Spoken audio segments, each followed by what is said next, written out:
Okay, welcome back. We are in Unit 2. This is Lesson 18, which is actually Chapter 18 in the book. It starts on page 94, and it deals with Remember Me, personalizing the motet in the Renaissance. What we are doing right now is we spent just a little bit of time talking about some of the secular music that was coming out. But now we're returning right back to the Christian, or not Christian, but to the sacred music of the time. And they bring out some interesting points. We're going to be talking about a thing called the motet, okay? And this was sort of the madrigal of the day. And if you remember, madrigal was actually a secular piece, usually written for four or more voices. The motet is basically written for four voices, but it's the sacred version of everything, meaning therefore that the text is most likely going to be in Latin still. And the thing to keep in mind with the motet is that it was sung what we call a cappella. A cappella means for unaccompanied voices. Therefore, there's no organ, or there's no piano, or actually the piano didn't exist in those days, but no organ, no keyboard instrument, no guitars, no instruments of any kind that would be accompanying the voices. And this was actually considered to be the golden age of a cappella choirs.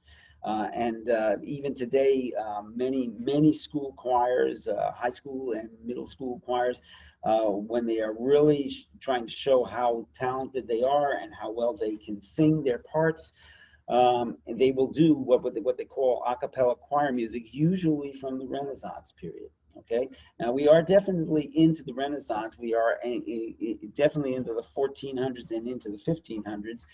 And one of the key things to keep in mind about the Renaissance was that it became an era of what they call humanism. Okay, and I think the book really describes it very well in that paragraph on page 95, when it says the Renaissance marks the passing of European society from a predominantly religious orientation to a more secular one, and from an age of unquestioning faith and mysticism to one of growing reliance on reason and scientific inquiry.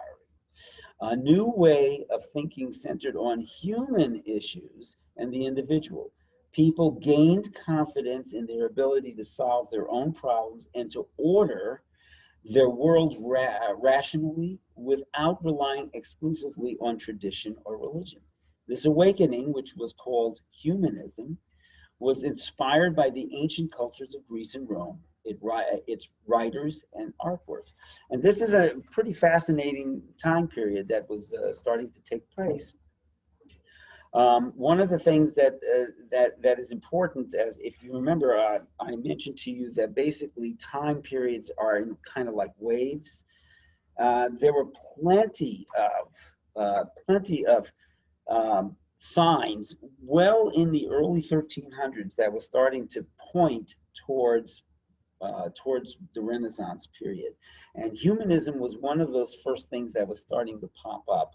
And this is an important thing to keep in mind when we start talking about the Renaissance. And if you remember, the term Renaissance means rebirth, okay?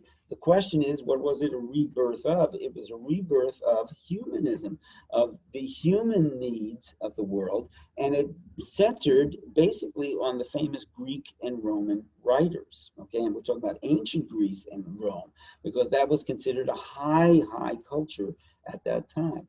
One of the most interesting movies that I've ever seen is a movie called The Name of the Rose. Okay, and I would strongly recommend that if you can get a hold of it, you should watch it, because it really does give a very vivid view of what the end of the Middle Ages was all about, and then the general signs that the start of the Renaissance was about to start taking place.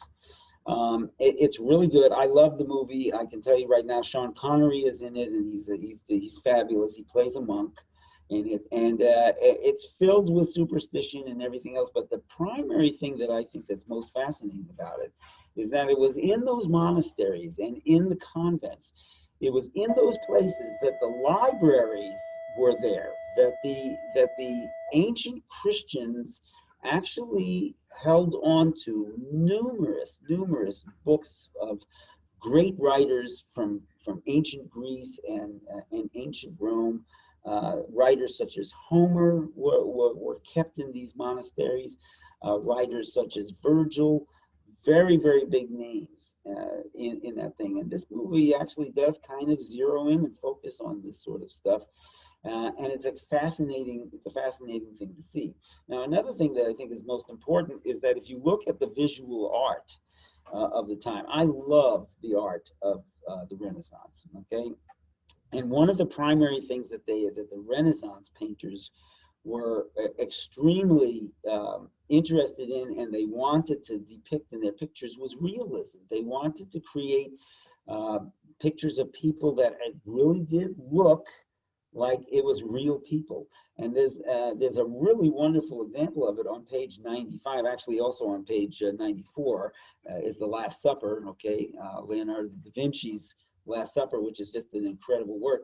But if you want to see kind of this thing in a stark realization between the ancient times, the medieval painters versus what the Renaissance painters were doing, you can't beat what's on the top of page 95. If you look at the medieval painting on the left, you will notice that the faces tend to be rather elongated, and also the sizes of people tend to be actually not very anatomically correct. But if you look at the painting on the right, there you have the same thing. We had, in fact, both paintings depict the Virgin Mary with Jesus. Okay, and yet on the right, it really does look quite realistic. That the humans that are in this, they look so real, versus the ones on the left, which look kind of two-dimensional rather than three. And like I said, many of the anatomical features are not right, especially with, if you take a look at with the child Jesus in the left painting. That almost looks like an adult that's being held by the Virgin Mary, sort of thing. It's all not quite anatomically correct. So that's one of the things to be aware of. And then, of course, like I said, humanism, and of course the a cappella choirs. This was the golden age of a cappella choirs. Now, we run into a couple of other things they mentioned. That one of the most important aspects of Renaissance music was imitation. Okay, and what it means, and I want you to be aware of this, it's not the same thing like a round or a canon, okay? Because a round or a canon tends to take a melody and it keeps it right on the same pitch, and it gets passed on from one voice to the next voice, sort of thing. Imitation, though, on the other hand, as they mentioned here, and it does make sense, imitation is different from the round in that the phrases sung by different voices in imitation are similar, but they are not identical. And that's a key thing, a key point about this. But I can tell you right now, if you're looking for a distinguishing characteristic of Renaissance music, imitation is king. Every voice gets followed by another voice that's imitating what's going on with the first voice, etc.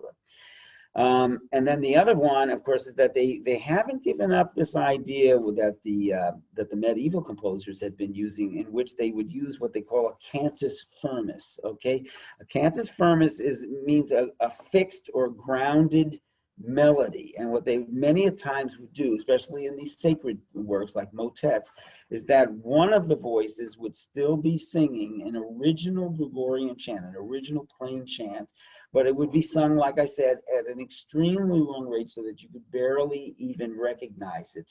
And then there would be 2, 3, 4, 5, 6 voices above it that would be doing all sorts of counterpoint and all sorts of imitative polyphony, that sort of thing would be taking place.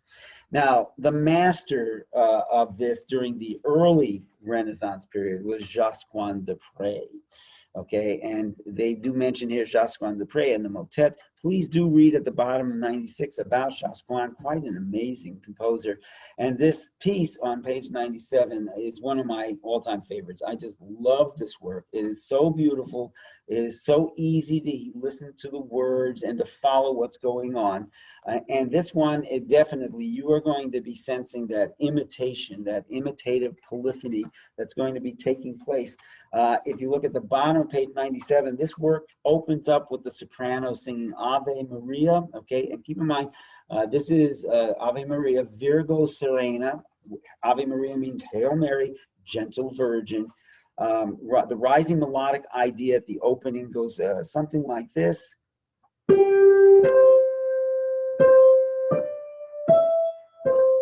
Okay, and then almost immediately another voice is going to do the same basic kind of thing. You'll hear it echoed away. Okay, so listen for that. That's, like I said, a very distinguishing characteristic of Renaissance music is imitative, what we call imitative polyphony, or just straight imitation. And do listen to it. It's about 4.5 minutes long, and I believe that you will find this just gorgeous. You can follow the words. You'll notice again that since this is sacred, it is being sung in Latin, okay? But you can follow it without any big problem at all. It's sung by an a cappella choir, meaning that there is no accompaniment going on. It's just the singers. You'll also notice another key thing, and this is mentioned on page 98 in the book, this thing called homorhythm.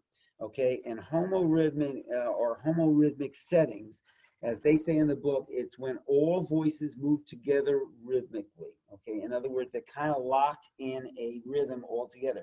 High voices, middle voices, low voices, all of them are singing literally with basically the same rhythm all the way across. This is a very common thing, and again, I can mention to you that if you were singing in a choir that was doing, for example, a hymn of some kind, the chances are it'd be in four voices, and again, you would be in a homorhythmic setting, a homorhythmic locking of all the voices singing the same rhythm, not the same notes, but the same rhythms. Okay, so please enjoy this chapter, and I shall see you guys on the next one, which is going to be chapter 19, and that one is the chapter that's going to continue on. Remember, the motet was not the only sacred type of singing that was there. Of course, the Mass was still very, very big at this time. And keep in mind also that this is before the Protestant Reformation. Okay, this is before Martin Luther sets this thing up. Although when we do talk about it in chapter 19, we are actually entering into it, and they are going to mention Martin Luther. This is going to start creating a whole new set of rules and regulations that are going to be happening within the Christian church. For the first time, there's going to be a split in the Christian church. So I shall see you guys on the next one, and study hard, and I hope that you are enjoying this. Be good.